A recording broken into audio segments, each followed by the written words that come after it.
नमस्कार दोस्तों, मैं अर्चना यादव साहित्य ब्रिगेडियर मंच पर आप लोगों का हार्दिक स्वागत करती हूँ। आज हम हिंदी साहित्य में निबंध का विकास व्याख्या सहित लेकर आए हैं। आइए देखते हैं, ये भारतेंदु युगीन निबंध हैं। कुछ महत्वपूर्ण बिंदु हैं उस पर देखते हैं और आप लोग भी साथ साथ हल करिए कितने प्रश्न सही होते हैं। पहला प्रश्न है, बालकृष्ण भट्ट का पहला निबंध कलिराज की सभा किस पत्रिका में प्रकाशित हुआ था? ऑप्शन है कवि वचन सुधा, हिंदी प्रदीप, हरिश्चंद्र चंद्रिका या इनमें से कोई नहीं।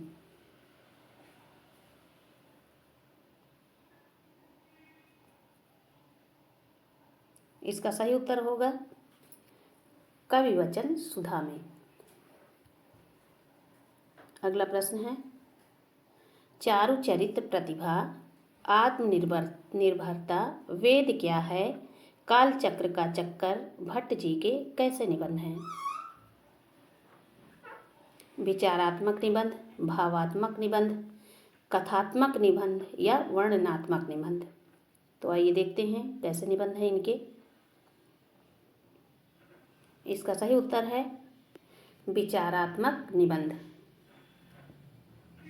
आइए देखते हैं तीसरा प्रश्न, निम्नलिखित में भट्ट जी का कौन सा निबंध कथात्मक शैली पर लिखा गया है? आंसू, मुग्ध, माधुरी या एक अनोखा स्वप्न। आंसू कई लोगों की रचनाएं हैं, भट्ट जी का निबंध है बालकृष्ण भट्ट का, और मुकुटधर पांडे का काव्य है, जयशंकर प्रसाद का भी काव्य संग्रह है आंसू। आइए देखते हैं इसका सही उत्तर क्या होगा। इसका सही उत्तर होगा एक अनोखा स्वप्न। और जो तीनों निबंध हैं आंसू, मुग्ध और माधुरी, ये तीनों निबंध भावात्मक हैं। अगला प्रश्न है, निम्नलिखित में किसने भारतेंदु हरिश्चंद्र के निबंधों को संग्रहित करके भारतेंदु निबंध के नाम से शीर्षक से प्रकाशित किया? तो देखते हैं ऑप्शन में कौन है। डॉक्टर केशव नारायण शुक्ल, डॉक्टर श्याम सुंदर दास, डॉक्टर नामवर सिंह या रमाशंकर शुक्ल रसाल। आइए देखते हैं इसका सही उत्तर क्या होगा। इसका सही उत्तर है डॉक्टर केशव नारायण शुक्ल। इन्होंने ही भारतेंदु के निबंध नाम से शीर्षक से प्रकाशित करवाया था सभी निबंधों को संग्रह करके। अगला प्रश्न है, भारतेंदु का विषय चयन उनके जीवन की व्यापकता, अध्ययन की विविधता, व्यक्तित्व की मौलिकता और आस्तिकता से ओतप्रोत है। ये किसका कथन है? फिर से एक बार पढ़ लेते हैं। भारतेंदु का विषय चयन उनके जीवन की व्यापकता, अध्ययन की विविधता, व्यक्तित्व की मौलिकता और लोक मंगल की आस्तिकता से ओतप्रोत हैं। किसका कथन है? देखते हैं किसका कथन है। सुधाकर पांडे, केशरी नारायण शुक्ल, बाबू श्याम सुंदर दास या नंदुलारे वाजपेयी। देखते हैं प्रश्न संख्या 5 का उत्तर क्या होगा। प्रश्न संख्या 5 का उत्तर है सुधाकर पांडे, ये उन्हीं का कथन है। अगला प्रश्न है, भारतेंदु ने अपने किस निबंध में कमल के रूप में कल्हड़ की राजतरंगिणी तथा स्वर्ग के रूप में पृथ्वी को प्रस्तुत किया है? दोस्तों यहाँ पर ऐसे सवाल मिलेंगे आपको, ऐसे प्रश्न मिलेंगे जो 2021 के पैटर्न पर बनाए गए हैं और ऐसे प्रश्न जल्दी किसी भी पुस्तक में, ये हमने टेक्स्ट बुक से निकाल के लिखा, सारे प्रश्नों को बनाया है और कई किताबों का संग्रह भी है, उसी से इन प्रश्नों को तैयार किए हैं। इसमें है, भारतेंदु ने अपने किस निबंध में कमल के रूप में कल्हड़ की राजतरंगिणी तथा स्वर्ग के रूप में पृथ्वी को प्रस्तुत किया है? विकल्प देखते हैं। कश्मीर कुसुम, स्वर्ग में विचार सभा का अधिवेशन, कंकड़ स्त्रोत या बादशाह दर्पण। देखते हैं इसका सही उत्तर क्या होगा। इसका सही उत्तर है कश्मीर कुसुम। और इसी तरह मिलती जुलती एक रचना है कश्मीर सुषमा, वो किसकी है जरूर कमेंट बॉक्स में लिखिएगा। वो काव्य है, ये इनका निबंध है। भारतेंदु हरिश्चंद्र के किस निबंध में मेवाड़ की ऐतिहासिक एवं प्रामाणिक सूचना प्रदान की गई है? उदयपुरोदय, बादशाह दर्पण, दिल्ली दरबार या पांचवा पैगंबर। तो देखते हैं किसमें किया गया है। मेवाड़ की ऐतिहासिक एवं प्रामाणिक सूचना दी गई है, जिसमें इसका सही उत्तर होगा उदयपुरोदय नामक निबंध में। अगला प्रश्न है, भारतेंदु के कालचक्र 1884 नामक निबंध को किसने पूरा किया? राधा कृष्णदास ने, राधाचरण गोस्वामी ने या राय कृष्णदास ने? इनमें से कोई नहीं। आइए देखते हैं, इसका सही उत्तर होगा राधा कृष्ण दास। अगला प्रश्न है, प्रताप नारायण मिश्र के निबंधों का पहला संकलन किस नाम से प्रकाशित हुआ? निबंध नवनीत के नाम से, प्रताप नारायण ग्रंथावली के नाम से, साहित्य नवनीत के नाम से या इनमें से कोई नहीं? इसका सही उत्तर होगा निबंध नवनीत। ये प्रताप नारायण मिश्र के निबंधों का पहला संग्रह था। अगला प्रश्न है, मुक्ति के भाग प्रेम एवं परमोधर्मा किसका निबंध है? भारतेंदु हरिश्चंद्र का, प्रताप नारायण मिश्र का, बालकृष्ण भट्ट का या प्रेम घन का? ये धन नहीं है, प्रेम घन है, था टाइप हो गया है। इसका सही उत्तर होगा प्रताप नारायण मिश्र जी का है, मुक्ति के भाग प्रेम एवं परमो धर्मा। अगला प्रश्न है, प्रताप नारायण मिश्र के निबंध हिंदी की अपनी उपज थे।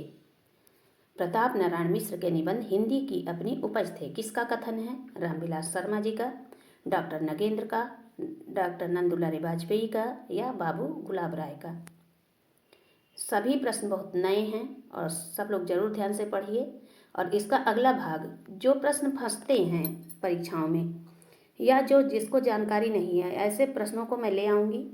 सरल प्रश्न तो सभी पढ़ लेते हैं, जो कठिन प्रश्न होते हैं, जो टेक्स्ट बुक में बहुत सारे प्रश्न पढ़े हुए हैं, रचनाएं हैं, उसको आप लोग नहीं पढ़े हो, तो एक एक रचनाओं को मैं निकाल के ढूंढ कर लाऊंगी और अगले वीडियो में ज़रूर दूंगी।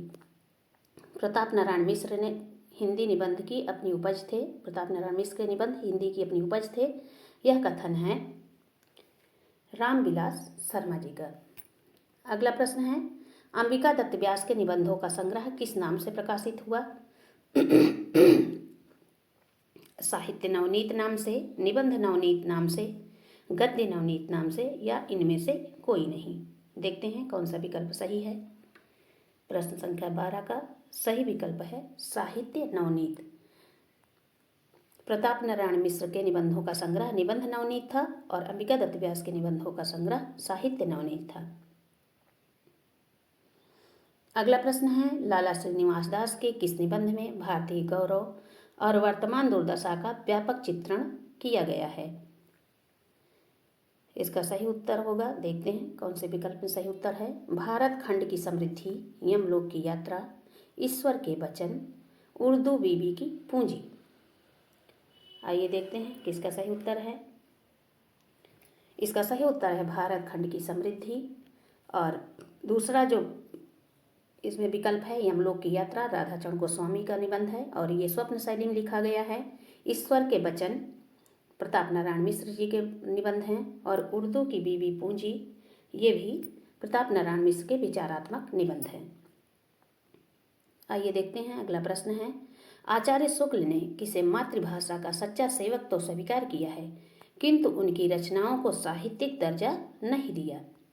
तो देखते हैं किसको इन्होंने नहीं दिया साहित्यिक दर्जा। राधाचरण गोस्वामी को, काशीनाथ खत्री को, लाला श्रीनिवास दास, राधा कृष्ण दास। इसका सही उत्तर है काशीनाथ खत्री के निबंधों को स्वीकार तो किया है, इन्होंने माना है कि मातृभाषा के सच्चे सेवक थे, लेकिन उनकी रचनाओं को साहित्यिक रचना नहीं माने हैं शुक्ल जी। अगला प्रश्न है, वे वस्तुतः भारतेंदु की प्राणवत्ता लेकर आए, प्राणवत्ता होगा यहाँ पर, गलत टाइप हो गया, प्राणवत्ता लेकर आए किंतु भाषा शैली के प्रति वैसे ही सतर्क थे जैसे द्विवेदी जी खुद। किसका कथन है और ये किसके लिए है? रामविलास शर्मा, नंदुलाल वाजपेयी, गोपाल राय और राधाचरण गोस्वामी।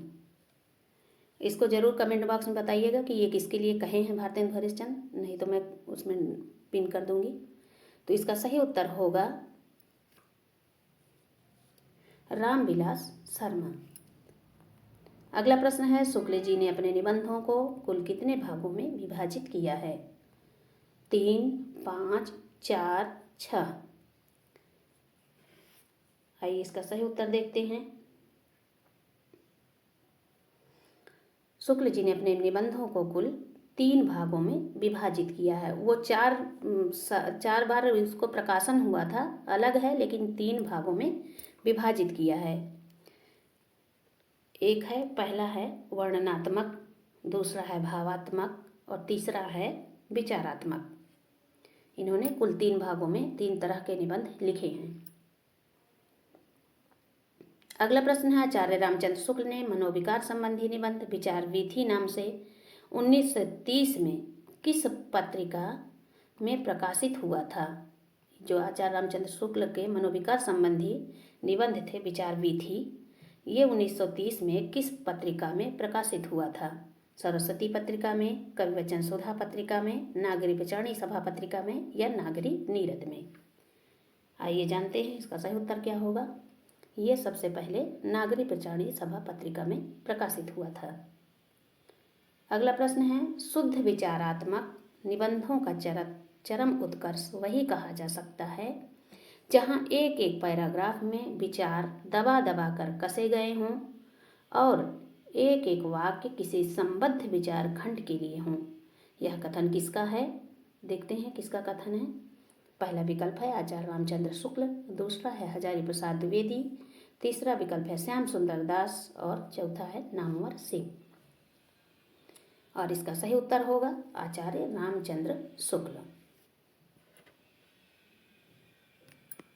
अगला प्रश्न है, वे इतने गंभीर और कठोर थे कि उनके वक्तव्य की सदस्यता उनकी बुद्धि की आंच से, आज नहीं होगा यहाँ पे, आंच होगा, आंच से सूख जाती थी।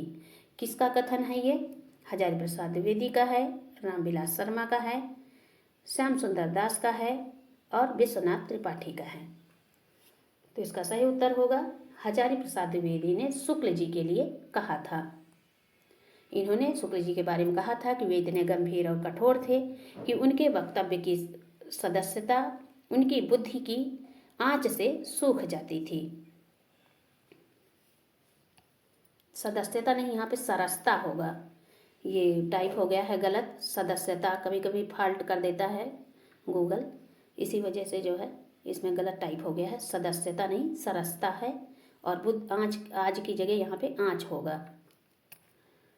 अगला प्रश्न है और आज का अंतिम प्रश्न है, शुक्ल जी के निबंध चिंतामणि के नामकरण के लिए किसने सुझाव दिया था? श्याम सुंदर दास ने, केशव प्रसाद मिश्र ने, रामविलास शर्मा या रामस्वरूप चतुर्वेदी ने? तो देखते हैं इसका सही उत्तर क्या होगा कि शुक्ल जी के निबंध चिंतामणि के नामकरण के लिए किसने सुझाव दिया था? तो केशव प्रसाद मिश्र ने। दोस्तों, आज का वीडियो बस इतना ही। इसके जो भी अगला टॉपिक आप लोगों को पढ़ना हो कमेंट बॉक्स में ज़रूर लिखिए, उस पर मैं ज़रूर बनाऊंगी, ऐसे प्रश्नोत्तरी तैयार कराऊंगी। और अभी जो व्याख्यात्मक हल चल रहा है उस पर बहुत महत्वपूर्ण टिप्स दिए जा रहे हैं, महत्वपूर्ण टिप्पणियां हैं काफ़ी, तो उस कैसे लग रहा है उसको ज़रूर लिखें। और उसको वो लगातार चलता ही रहेगा। हम सोच रहे हैं यूट्यूब पर भी आएँ रात को 10 बजे और प्रश्नों की श्रृंखला लेके, और ऐसे नहीं जो हम देते हैं उसका गद्यात्मक रूप देते हैं, उसी पर प्रश्न बनाकर रात को हल करवाएंगे। एक दिन पहले उसको डालेंगे और उसके बाद उसी पर प्रश्न बनाकर रात को 10 बजे यूट्यूब पर ऑनलाइन आएंगे और उसी पर हल करवाएंगे।